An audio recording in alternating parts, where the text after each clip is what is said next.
we think or what we believe, we are moving into a larger one-world unity in which one language is not enough.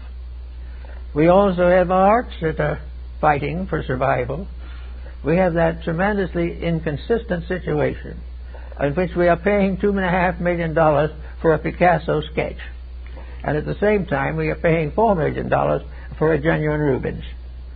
These things are absolutely irresponsible. The sketch and the Rubens are not even in the same classification, and yet we have put a new value on both, money. And the same thing is happening all over the country and all over the world. The auction galleries are completely swamped with people willing to spend fabulous sums for something they don't even understand. Now, why don't they understand it? Why don't we understand art in its best sense? Why don't we understand music in its best sense? Because it isn't taught. If you want any of these specialties, you have to go to a specialized institution which specializes in them, and you'll then be fortunate if you find one with sufficient idealism to make the period of study worthwhile. So we now have knowledge. We have knowledge in science. But every time we look at knowledge now, we are sort of told that this is the ultimate. This is the absolute fulfillment of all these dreams. If we get this space platform out, it is going to change the course of ages. The most thing it's probably going to do is to run us further short in essential commodities. There is no reason to believe that if we put this spaceship out there long enough, it's going to solve anything. Because we're not out there. We're here. And we're using up the precious resources of here so that we can spend a few weeks out there, which isn't particularly valuable. We have all kinds of projects that are built upon what we think now. Our idea of the conquest of space is that we're going to be able to colonize it or find a possible use for it in the form of a garbage pail out there. We are believing definitely that space is something we're going to exploit as we've exploited everything else. And yet all the way along, we do not really solve anything. We do not understand anything. We are born ignorant and we die ignorant. And in between, we learn to make a living, and a few learn to make a fortune. And when the whole thing is shaken down, where are we? The great values do not grow because we do not permit them to grow. We have no real reason to believe that we want to improve.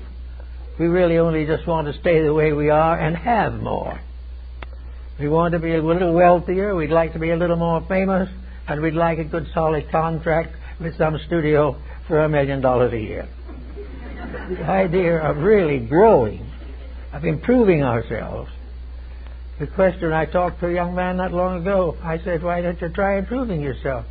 Well, he said, do you know anyone who's doing any better than I am? Why should I improve myself? Nobody else does. And this is what is happening to a world that has a public school system, has all kinds of advantages, and is staffed by individuals who are completely devoid of real understanding of what value constitutes. Where are the philosophers of the 20th century? Where will be the philosophers of the 21st century? Are they all going to do what they are doing now, keep their noses so close to the grindstone that they can't see anything beyond the mess they are creating now? This all ends in the problem that knowledge is not the end. Knowledge is not a real end of anything. It is simply becoming aware of the way things are being mishandled at the moment. It also has something to do with the idea that if we can make the same mistakes, we may be able to be as rich as the people we don't like. But this is going to be a little difficult. So we have now this wide world, arts, sciences, nations, academies, institutes, everything you can think of, all dedicated to some great program, and no great program. No actual realization. The only thing we have are is a great mass movement against which a few thoughtful individuals have braced themselves in an effort to survive the common contagion. So we ought to have to remember that when science says it has a cure for something, it will have a different cure next year. When we buy something because it is best, then there was never one like it. Within 2 years, there will be one much better. All the way along, these things go. But when it comes to the values of life, is the American home any stronger than it was? Are our young people growing up clean? Are the various forms of business we're involved in, are they honorable? Is the average person building a character that he can live with for the rest of his life?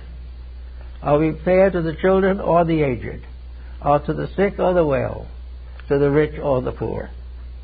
Everything goes along carefully covering up the weaknesses of every phase of it.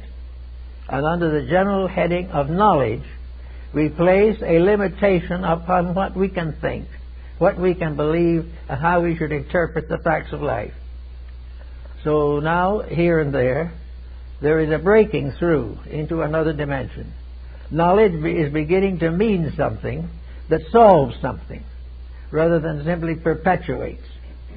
We know that young people are going to school. Knowledge now is how to get sufficient insights to get a good job. Also, while this is happening, the moral structure of youth is collapsing.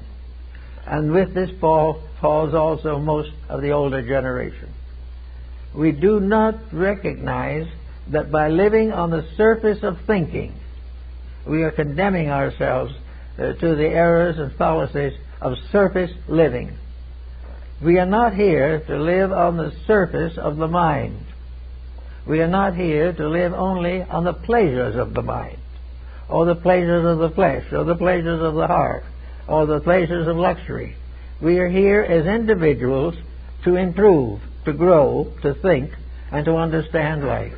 We are also here, if possible, to see that we can pass on to another generation a world a little better for our having been here, rather than a world falling apart because of our mistaken understanding. Now, on the opposite side of this is wisdom. Now, how shall we define wisdom? Wisdom is no longer a surface. Wisdom is now an interpretation of value. Every bit of so-called knowledge is capable of being examined by wisdom. There is nothing that we do, nothing that we have, nothing that we hope that does not in some way tie into the concept of wisdom. And wisdom can be suggested as meaning. It is the something that amounts to something. It is something that makes an experience more important than 30 days in jail. It is something that makes it more important to stay sober than to try to get sober.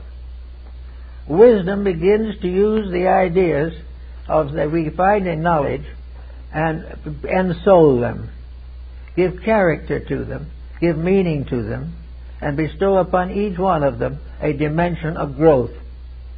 All growth has to be included. Knowledge has to grow.